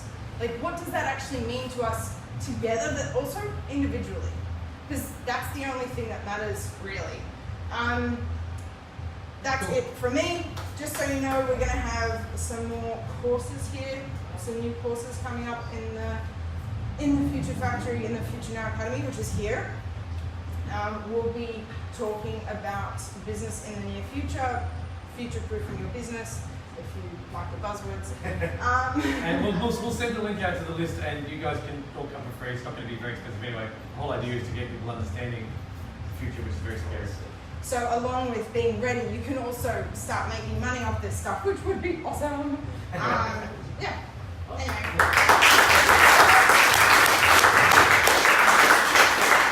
Any questions for Shanti? Oh, really? I thought that was easy to follow. Mic check. 1, 2, 1, 2. Sorry, I turned you down because I was playing with it. There you go. No. Okay, so I just talk loud. Yeah, talk loud. Okay, Talk visibly. Just going back to the question you asked for a raising hands around would you? There you go. And the question I've got is around, I wouldn't raise my hand for that. Because I guess there's a difference to me between enhancement and replacement. So for me, something like bionic lenses, which are obviously Sign me up. available, right? Sign me up, that enhances me, that's great, that's perfect. But I don't think I'd be ready to chop my arm off to replace it with another one. Right. But I think there's definitely got to be a point where there'll be a lot of people that are open to some aspects of it without replacing a limb, for example. For sure. And in terms of adoption, that's also got to come to the point where it's almost like the doping in cycling or gymnastics, where you're going to get to a point where so many people have now got these, and that you're actually at a disadvantage in society if you don't have perfect supervision. So it's probably going to make a big difference, isn't it? Yeah, for sure. I've been talking for a while. How long until we've got the Olympics and the Paralympics? How long until the Paralympics become the Meta Olympics? Yeah. And we just go, screw the Olympics, I want to see the Metro Olympics because you've got these people like Oscar, whatever, all these flags. You've got these things that are they're actually limited at the moment. I've seen some reports in the Paralympics. They had to, I think there was like about 60 athletes. They had to actually go, no, you can't use that. You can't use that. You have to turn the power down on that. You can't use the springs in that because and the fins are that carbon blah blah material. Sorry, that's too important. It's like every time they like the swimmers. When our swimmers, they got that new bodysuits and they were gliding like seals, and everyone went, "Come on, really?" It's just even in sort of the enhancements that the disabled people have, they're going to be killing it soon. You're going to probably end up with similar to what you have with like bodybuilding, where you've got bodybuilding and you've got natural body. Yeah. So, do you want me to start? No. They're obviously very different compositions, aren't they? Because you can't compete with somebody who is on those steroids if you're natural. So. For sure. I mean, I've been talking for ages to anyone that will listen. You guys have to stay there. About having AR glasses, right? So I don't ever forget people's names. What if you rock up to a networking event and everyone has AR glasses and you don't? Yeah. Or so lenses or whatever. As I said before, in the anti-doping organisations, they've banned nootropics, modafinil, armodafinil, because as we do in here, you can smash yourself physically, but in a normal world, you're a little bit exhausted as well, but not anymore, not with smart drugs. You can be physically redrained, but you're clear as a bell, which helps you with your timing still, your accounts, whatever you're doing, your targeting, your focusing, and you're still perfectly clear. So they've already banned the frick out of nootropics, because they know those. And very quickly. One more question, Vic? Oh, right. Just I've got a friend of mine who's an athletic therapist, and he's big on sort of like movement patterns and stuff like that. And it's amazing what you're saying about when fatigue kicks in, your movement patterns and what you do deteriorate, which then increases the chance of injury. Yeah. So how much can save the world on putting people through rehab and putting people through operations when they've been injured through fatigue? Yeah. So there's bigger impacts. Yeah. There's massive room for people to upgrade themselves or enhance themselves in normal life and in sports and in rehabilitation, all of those things. Like we can already do a lot of that sort of stuff. When you start integrating more science, more tech, you'll just get better and better and better. As the whole motto, right? Faster, better, stronger, smarter humans. The issue is not enhancement or better performance. It's that in sports, it's that everyone must have equal access to it. So that's the same as when a new material comes out to make your bikes lighter or this faster or something like that. And like we had our wing keels, it's pissed off the world. So pretty much next everyone's got wing keels on their yachts. So as long as it's within the rules, they don't say you can't do it. You can invent new technologies, like when we had the swimmers, everyone got freaked out because we had these body suits that were amazing. And then suddenly the next Olympics, or the next meet actually, every single one had them. So as long as it's within the rules, as long as everyone has equal access, they don't care. So if suddenly nootropics and so forth were had for everybody, and it was considered 100% safe to do, it would not be banned, because everyone would have equal access to it. So that's the thing, is they're about creating equality, not just trying to stop progress. So this makes sense. Okay, so one more question? Yep. Isn't there going to be the extinction of pure humans, right? Because if you're having this conversion from humans to transhumanists, right, and you have greater and greater technology and less biological functioning, it's going to be a point where the humans won't be able to compete, the pure humans won't be able to compete. Yeah, which is kind of what you were alluding to, the whole bodybuilding thing. There is a separate, like in the bodybuilding world, right? There is natural bodybuilding, and then there is, we don't talk about it, bodybuilding, right? They're the guys you'll see, they're massive, they've got the bubble guts because they've screwed with their insulin and whatnot, but you will have that.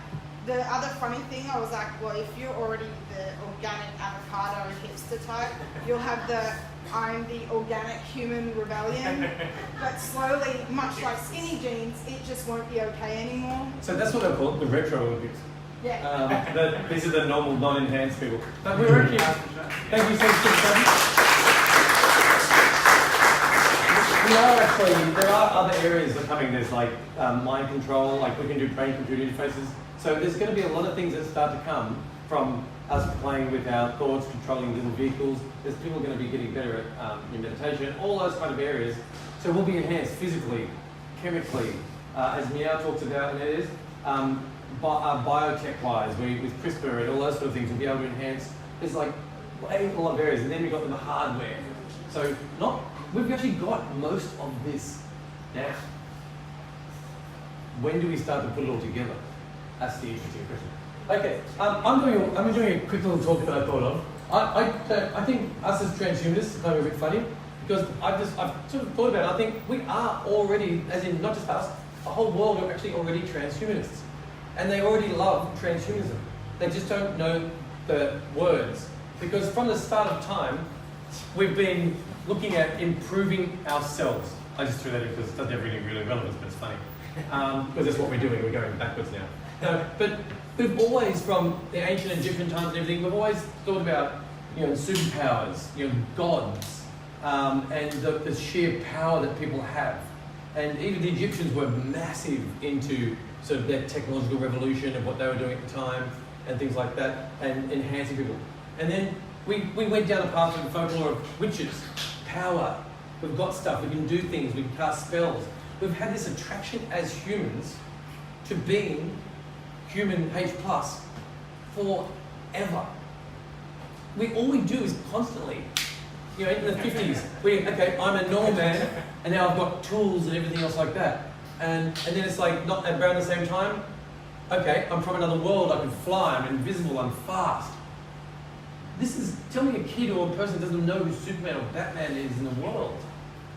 And we started doing the cartoons with Jetsons and the future, and integration, we've got robots. And these are from I think this is from the first Jetsons were the 5th, I'm not sure, long time ago. So we've been dreaming, and we've got like Lost in Space and all these different other areas, and there's so many areas. We've been writing about it for a very long time. Artificial intelligence, when was 2001 written, do you know? 63. See, in the 60s, we're dreaming about living and being with an Alexa. Sorry, Dave, I can't do that. Now we've actually got that, and it's actually kind of funny. We've been dreaming about this before all of us were born.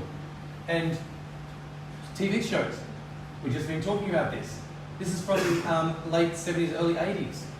Rebuild, we can rebuild you even better than before. So cyborgs and replacements, this is before most people here were born, except a couple, I know who you are. We've been dreaming about being more. The role players, the people that were, and people don't realise how close they are to role playing at the moment, because one of the biggest TV show on the planet, Game of Thrones, comes from one of the biggest role players, nutbags, George R.R. Martin, right? And so that's all because of the fantasy that he created. So we've always thought of more, being wizards, being sorcerers, and there's many other kinds of role playing that were out there. Ian and a few of us have been role players from me a long time ago.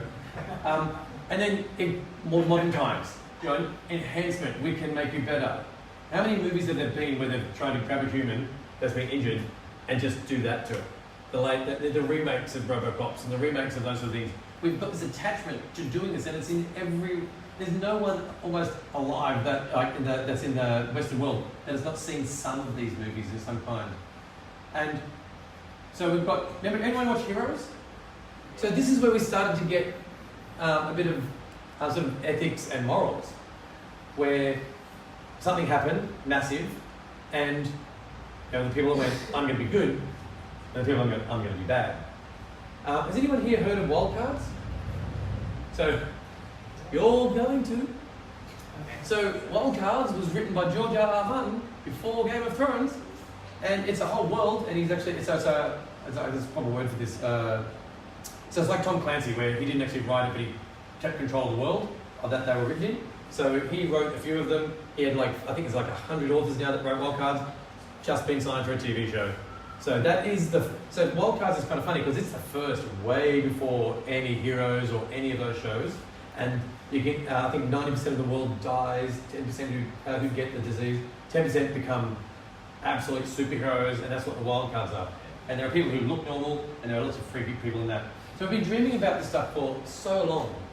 Enhanced, fire, invisibility, flight. All we want is to be integrated with these powers. You know, our little view. You know, we keep making this even more clearer and clearer, and the better movies. Now we've got Elita and all these other things, and that's kind of, if you make that a real picture, in 15 years, 20 years, that could actually be us. You've got people making, you might have things like the flame, but we've got things. There's already things you can buy that you can have flames, and we've got talking about technology and the amount of things that you'll be able to embed at the moment. We are not far away till you can actually be some of the low-level superheroes with the suits and the materials and the Kevlars and some of the materials that we're actually doing right now. Peter, you've got to play with the haptic suits when you're in the virtual reality suits and things like that. There's already stuff where you can climb walls. So we're almost superheroes at the moment in the Batman, lots of tools type of situation. Then we've got the meow and the bio world, where we don't know when we start, and that's where we can't need lawyers. Because there will be things where you're not allowed to do that. Hang on, you can't inject yourself with that. You can't give yourself flight. You can't inject bat DNA into yourself and get. I mean, there will be a point where though some of this actually will work, right? I mean, the bodybuilders taking horse steroids and things like that. We've already been blending us with animals for a long time. We grow some of our organs on top of other animals. We've already got this starting to happen. So we are almost there. But the point of this was, we're already transhumanists. We're just the ones that kind of are out of the closet. Because the world isn't. They haven't realised that they are actually transhumanists. Because who hasn't wanted to be Superman, Wonder Woman, something, having a superpower and everything? They've all wanted to be transhumanists. So the whole world's already there. Now they've just got to slowly come out of the closet. But if you went up to anyone, it's not a person that you said, what superpower ability would you like? And they'd start going, ooh, actually. They go, I wouldn't want any. Who would say that? Who would say they wouldn't want a superpower? They'd be like, invisibility, flight. And they just start thinking, I don't know too many people that would just go, no, I wouldn't want any powers at all if I could have them. So, they are all transhumanists. They're just not going, okay, let's do it. So anyway, that was just my talk. We're already transhumanists in the global, and we're out of the closet. We're going to get there.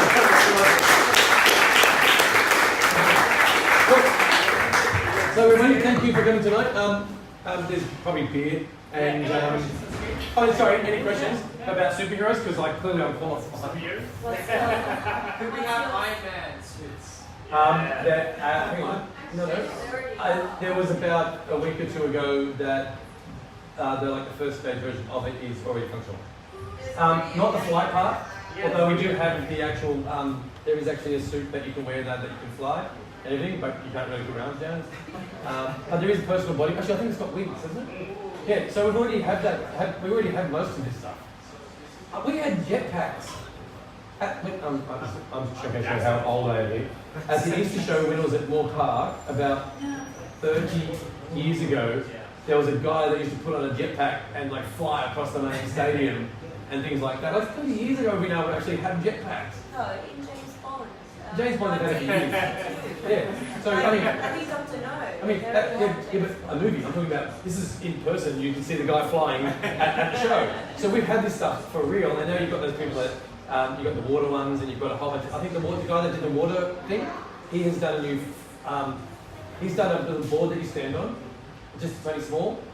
He says it will never, ever make it to commercial product because this thing, unless you are him and you know exactly how to fly, you will die because it has such the pressure of it, and unless you know how to do it, I don't know if anyone surfed or done things that have pressure against them. If you slightly, I used to be a full-on rollerblader. If you slightly relax your legs, that board is going to be in your face and you're done.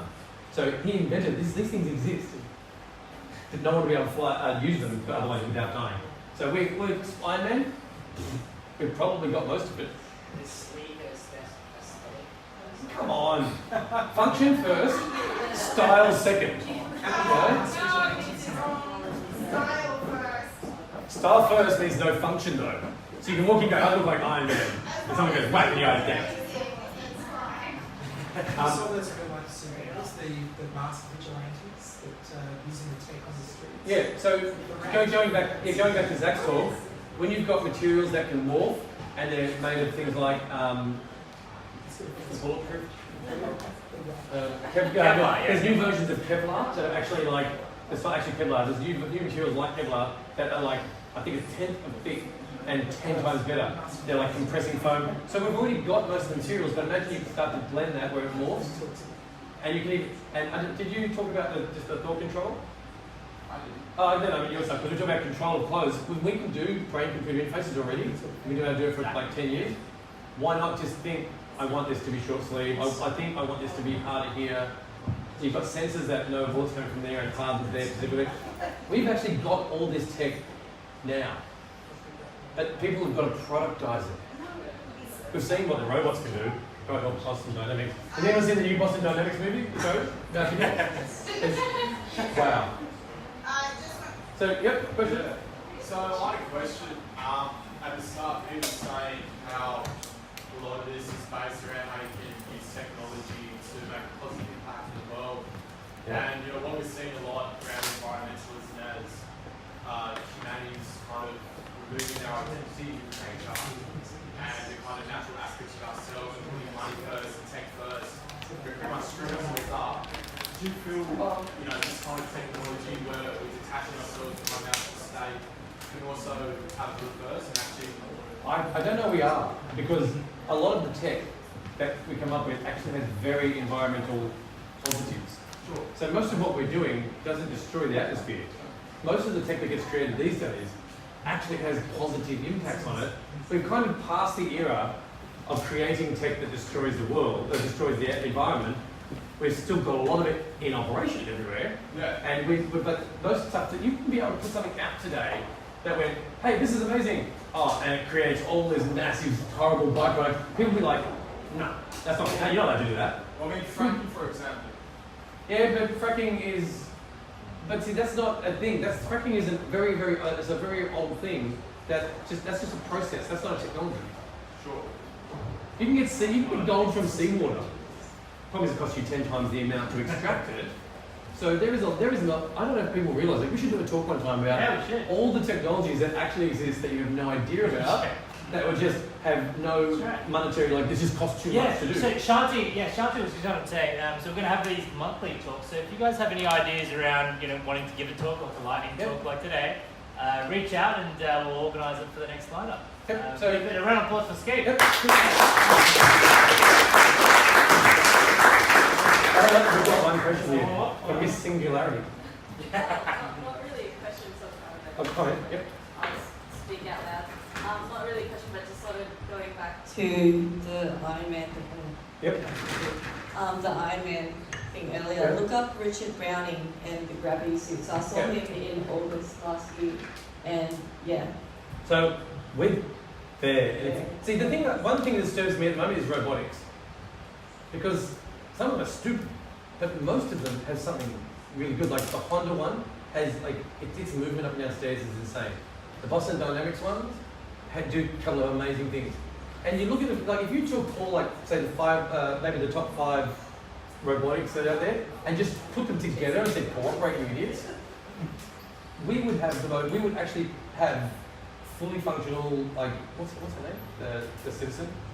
Sophia. We would have a fully functional wandering around Sophia right now. We actually have very movable robots, strength ones that are they've got Atlas doing basically park hour now. Forget the backflip. That's so 2018. But now he's doing jumping between things and park hour. Boston Dynamics is getting a little bit crazy. So if you put all the different companies together, we would be insane in what you would be able to achieve. But it's all competitive.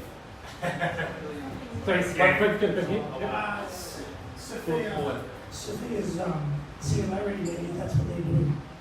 They're bringing blockchain with all the different AI companies coming together to improve, not just localize. I'm going to pose a question. without, I don't want an answer for this. Think about it for next. No, but yeah, you're right, because Yeah. like, on that point, SingularityNet worries that if you keep the evolution of AGI in these big tech companies, it's going to be less likely to be aligned with human values than if it was open source. So That was the last one? Yeah. That's very strange. So this is going to be for Erica, because Erica's going to be interesting. So let's say Sophia comes here. She comes in. She comes and does a presentation. I take a bat and beat the shit out of her. Right? Smash it to pieces. What? No. What happens?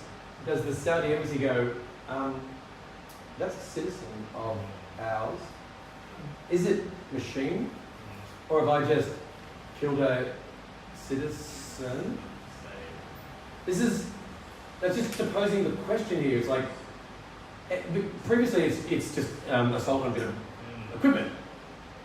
Here's a country she's a citizen of. There's a Saudi minister, Representative call up and go, It's not sensible. hey, no, it's a citizen of a country. There's no murder, so... It's a citizen. They might consider it a Destruction of murder. property. They might. But which version of Sophia?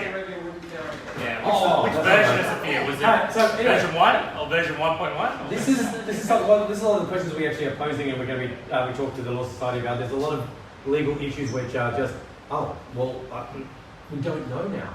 And in the singularity, and as we get closer to a lot of these things, we need to drag the Law Society, politicians, and a few other people forward, because some of these laws need to exist. Otherwise, it's going to be utter chaos. Yep. Great. You want to say so? Okay, so I'm a politician, hello, science fact. Yeah, but what do you do in terms of engaging other political parties or... I don't care about the politicians first, I care about the people that are writing the laws, that talk about their theory, because the politicians just pass the laws, they don't write them. Well, it depends on how much money's... The lawyers always actually write them. Yeah. Right? But they correct policies, right? Policy written by lawyers who go, yeah, I can't do that, that's going to make sense. And some of them got passed and got done and everything else. Yeah. But yeah, so for politicians, so yes, they need to be educated, but we're still in phase 1. We need the next phase where the mainstream politicians start to understand CRISPR, transhumanism, implants. What about when we start getting people that get implants against their wills? Not all the idiots that keep emailing us saying, I think I've been microchipped. What have you got a scanner to help me? Not those people. Real people that have actually been implanted. Well, the one thing that I watched the dynamics and stuff like that, well, that was up for sale. And I think the worst travesty in Australian history was the fact that the Australian government could have spent some of that money and bought Boston Dynamics and bought that technology here. Right? Nah, they would have been to the line with Google, who owned it and went, maybe not, and sold it again. That's not SoftBank. Yeah, so SoftBank. So robots, by the way, 18 months. So if you ever look up Temi, T-E-M-I, it's about $1,500 US. It's basically an Alexa, or one of these kind of portal things, about this high, follows you around everything, now on sale. It's going to be, in a year, this is only going to hit $1,000 soon. And what's the name, the Japanese one? Pepper. Everyone seen Pepper, the robot? Already landed in Australia, in Queensland, starting to work in aged care. Not long, and we're going to start to have problems soon, legally, but it's got a lot of interesting issues. Pepper, kill him. So, cool, thank you very much. Let's have some time to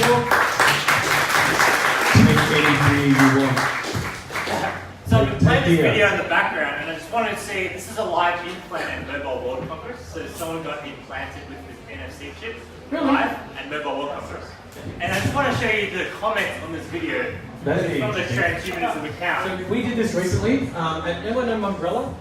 So last year, we actually helped out with the marketing organization running it, and someone won 2 implants, about chips, and they actually were live implanted on the stage. Yeah. So even the marketing world is starting to get it. We've had 2 marketing companies with multiple staff here getting implanted, so it's getting there. So to Shanti's point, the anti-transhumanists, here we go. they're already posting on the comments of the video, right? This is what they write about us. Jesus said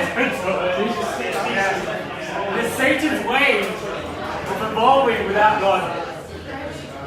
Take it. I love it. Please don't accept the mark. Turn on the lights. Hey, keep going. Can we go? Yeah.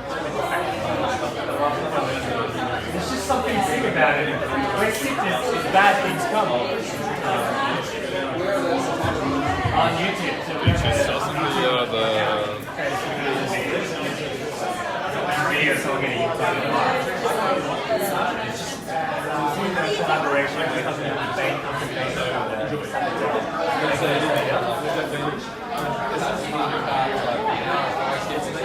also the papers on board. How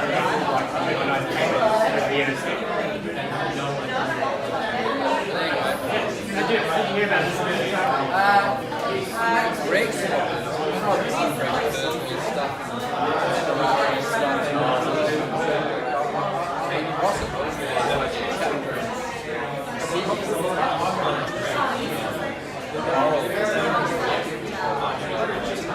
There's a lot of business in AI, and everything's included, right? You know? It's like a whole consulting business on it. It's not a meetup for consulting to government policy, some kind of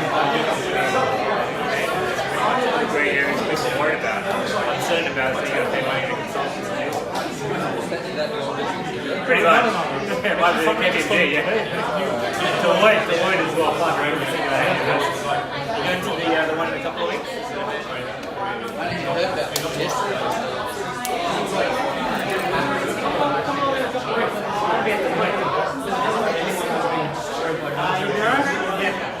Hey, you're coming to the next one in a couple of weeks. Friday. You go back and say, a proper intro. Like what I did. I'll see you there. I used to be a Deloitte and I know the guys. I'm like taking a big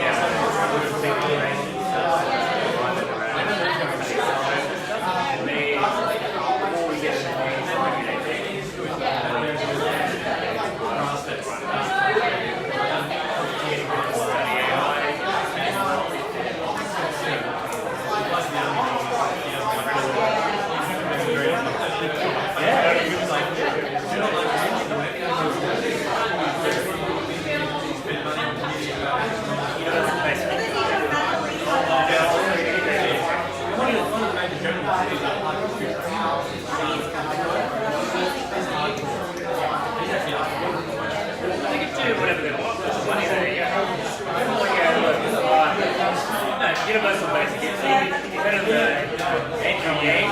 Yang Gang movement in the US? So this guy running, this Democrat, he's running for president in 2020. He's getting about 19 hit at a time. But his thinking is that, who are the biggest winners out of this stuff? Amazon, Google, Facebook. Because they're sucking up all that value. Amazon's like, yeah, $20 billion out of retail every year.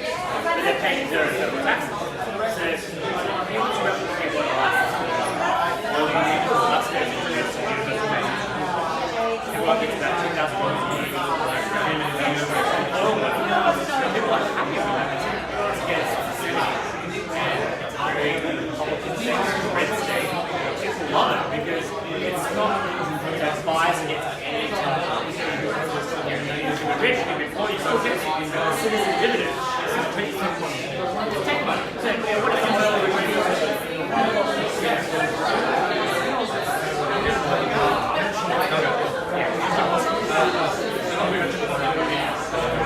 it's going to be all related technology, but you don't get the value added to like a GST.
right now, so I'm driven by this mission. I'm driven by this mission, and like, I'm going to live, I'm going to help you, I'm going to optimize my brain, I'm going to do software as well.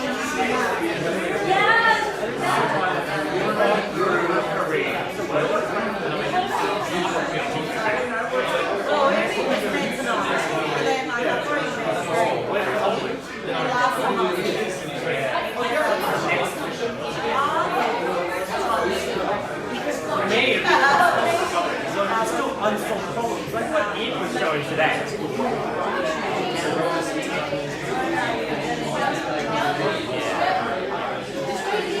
Once we solve generalizably variable quantum mechanics, right?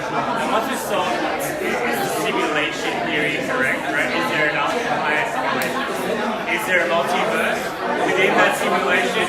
And once we solve that, there might not be any more water stuff. And then I rest my case, I will have no more juice left in the engine. But until that point, I'm going to keep going. So it's like, keep finding out.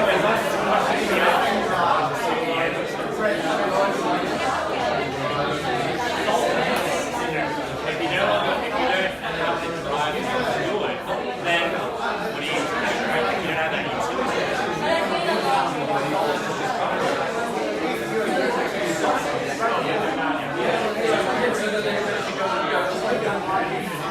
That's what's the biggest challenge.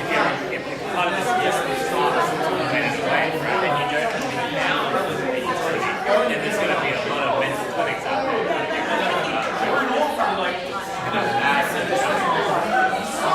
It's the Ferrari narrative. It's telling a story. He's not happy. He's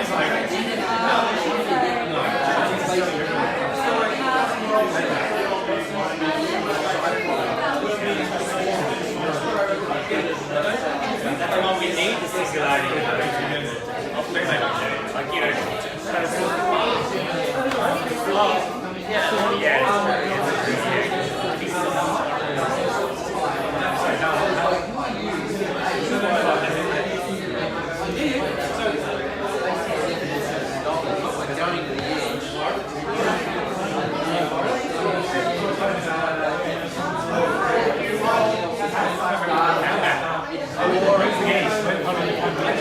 You're also making a one of these things you're making that's your sort of intellect, your sort of consciousness stagnant. Hey, what's up? No, it's true. Because you're saying it's not integrating, let's say, if you pay a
meditation, even actually achieve meditation.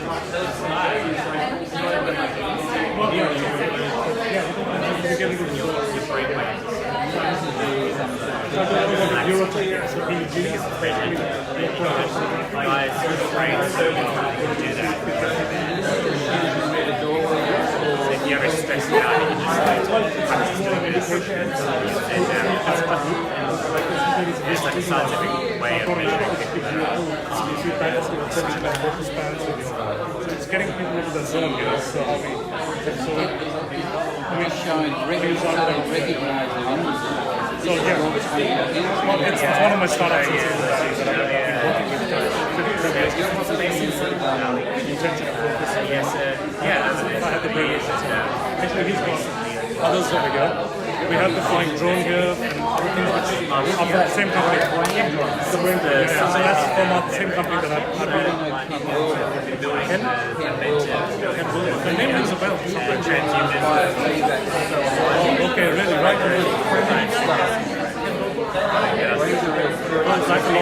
Yes.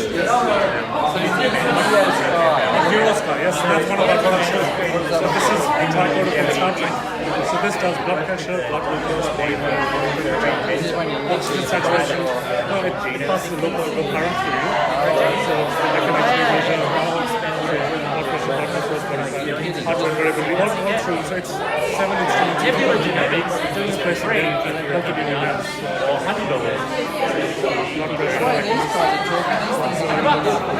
Oh, they're in us. I've already got versions of smart watches. I've got a much smaller version of this now. It's happening. I've been in this space, in devices and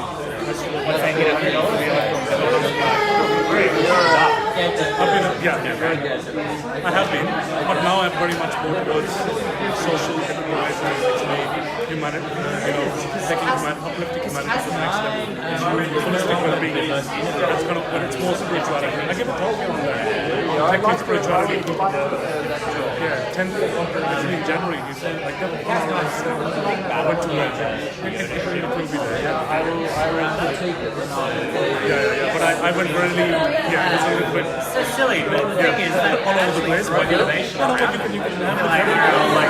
that Cas9 about something, CRISPR and shit out of other mechanisms. A lot of spiritually ended people and bringing tech to that space and how do we bring new devices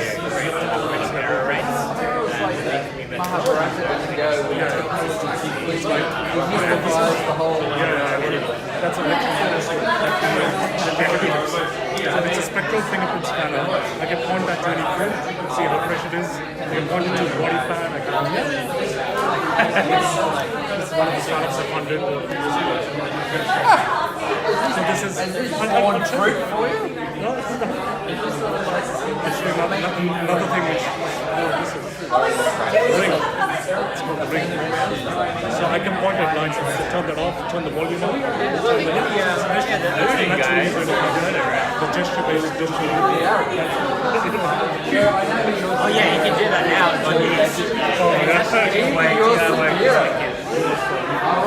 I think those on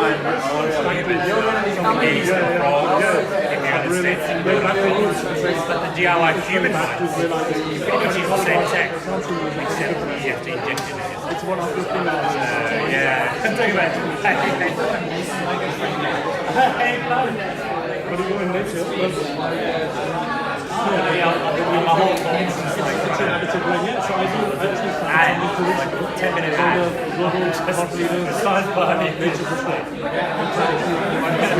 Singularity. Thanks for coming. I think sticking around. Break people well and get into that. I do that. Break open those barriers.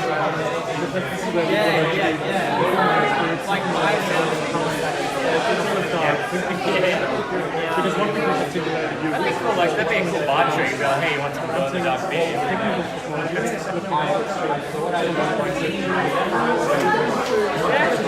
Oh, that's right. Yeah.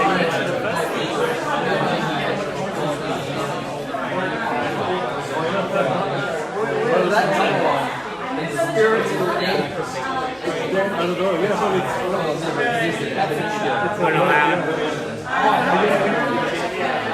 don't do anything? Oh, no.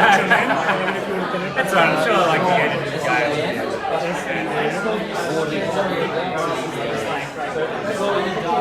email IDs. Super use. It doesn't matter. Yeah, he is.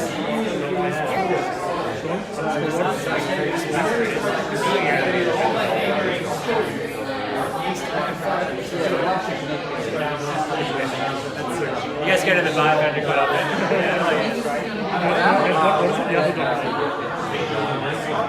Yeah. So the cool doors. Yeah, they set that up towards the end. I just saw it. Just one week. I was straight when we use robotics instead of body.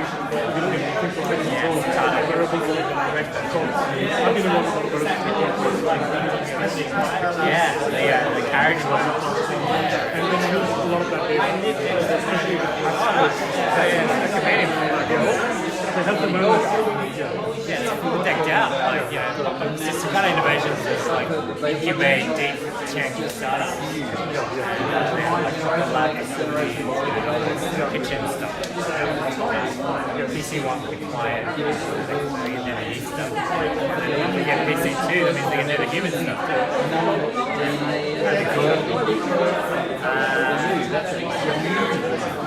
Yeah, I think PC2, yeah. They have to get consent, give it trial. So you have a roadmap, test it on ice, People get fuzzy, and then get it's all about how do you FDA equivalent.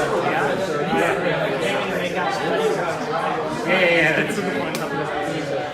It's on adults, it's really hard. You gotta like replicate that so many times. It's so much. If you want to make a full permanent edit, yeah, you would do the entire body, right? But if you do it into an embryo, it's not easy. So best way to do it is doing nature ones already. Like what's the other? Yeah, A/B testing. How do you know you're not Chinese have already done it, right? Yeah, it's like,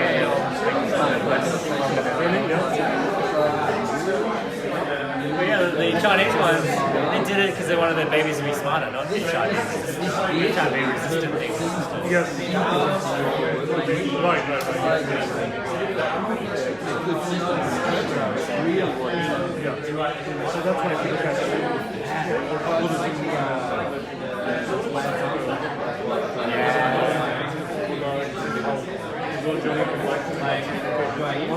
the students use the gas fund.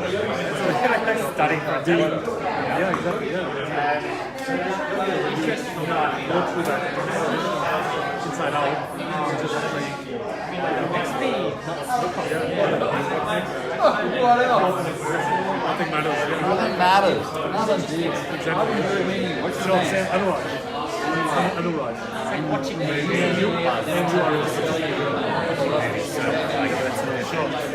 Studying, and you also retain it.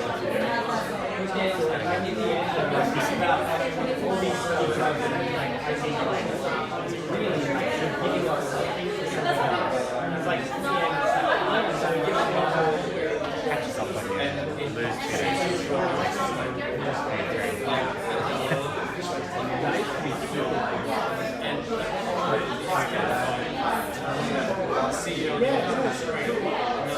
otherwise,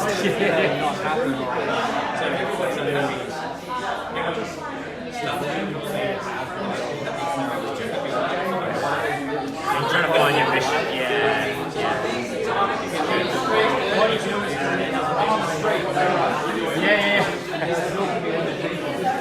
That's right. I think, yeah. I mean, as long as the option's there, I'd want the option there. That way I'd be like, hey, I just discovered a new hobby. I want to do it. Yeah. I want to still have the younger bodies wake up. Osteoarthritis, whatever it is. I don't want that. Yeah. That's it. I got a snooze button to say I don't want to die today. It's alright. If I don't touch it, not ready yet. That's 5 years, decade. You guys want another beer? I got to try. No, we got some water here. Alright.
give the opportunity for me to get users, not just this is what we do.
Specific for the Daily Mail.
passion